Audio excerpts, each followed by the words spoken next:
Thank you.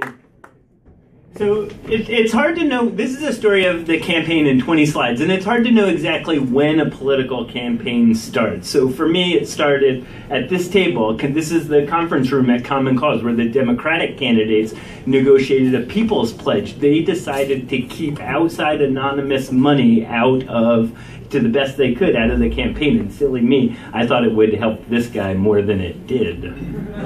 This is the State of the City speech way back in 2012. And this might be the moment when Angel Taveras became kind of the people's choice, if you will, to be the next governor of Rhode Island. She was not the people's choice to be the next governor of Rhode Island, but she's going to be the next governor of Rhode Island. This is a meme we made about her way back in 2013, before a lot of people knew just how much money she invested in hedge funds. I wanted a one-on-one matchup between her and Angel Taveras, but so here's a slide I actually forgot about.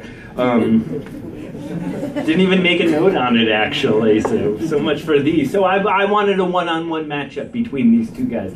It didn't quite work out that way because you'll see in probably more time than I think. This guy's the reason it didn't work out this way. Evidently organized labor didn't agree with me that Angel Taveras was the people's choice, or maybe they wanted the teacher's choice to be the next governor. So he invested millions of his own money and to come in third place in the Democratic primary, and he also did a lot to fracture the left. So you can see, though, Clay Pell didn't do it all. Angel did a lot of damage to himself. This is Angel Taveras at Narragansett Beach at a clam shack eating a cheeseburger. And he wore a golf shirt and jeans to the beach. That's like, it's like being the governor of Montana and showing up and ordering a salad at the first day of hunting season. Meanwhile, there was a GOP primary going on. It was like the minor leagues, right? So the weird thing about politics in Rhode Island is the GOP primary is like the NIT tournament, and the Democratic primary is like the NCAA tournament, but for some reason here they play each other at the end. There's all these other primaries too. This is Guillaume de Ramel. You can see in the bottom from his 2006 campaign, he spelled his last name differently. Not even he knew how to spell his name right. The guy never had a shot. He couldn't even spell his name correctly. Ernie Almonte, that's Ernie Almonte and Colleen Conley hugging in Wickford. He briefly ran as a Democrat. And then like a week after, it was the creepiest thing I've ever done in my career. I was having coffee with someone and I saw him and I took their picture, right? A week later, he dropped out of the Democratic primary. He's going to run as an independent with help from the GOP. So nothing stung as bad as when Maria Samini lost her primary. She did yeoman's work for the Progressive Caucus in the State House, and labor and House leadership conspired against her and took her out pretty good. And that was one of the low moments of the campaign for me. Young Brett Smiley, right? So if this guy ran for any other office in the world, he'd be the most liberal guy running. In the Providence mayor Democratic primary, he was the third most liberal. He was like the most conservative guy there. Or maybe Brett Smiley wasn't the most conservative, and maybe Michael Solomon found an issue which he could just kind of split him. So this woman is a hotel worker. This Steve Alquist took this picture. And then what Michael Solomon did is he was able to appeal to them and kind of get a good base of support. So this guy won, the guy in the tie, not the barefoot guy, the guy in the tie. So was he the most liberal guy in the race? Was he the best candidate?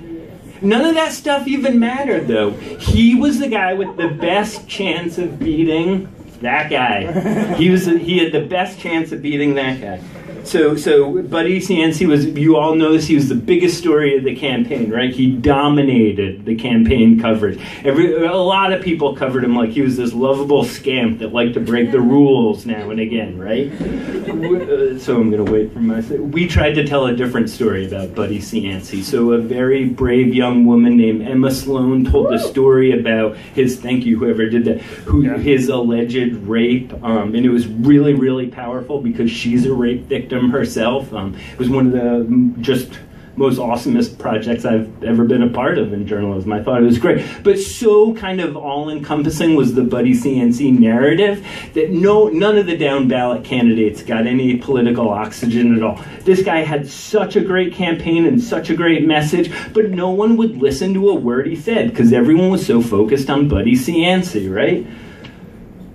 So this guy got people to listen to him, though. He didn't have much to say, but he got people to listen to him, right? He even got a fifth of the state to vote for him. Forget about just listening.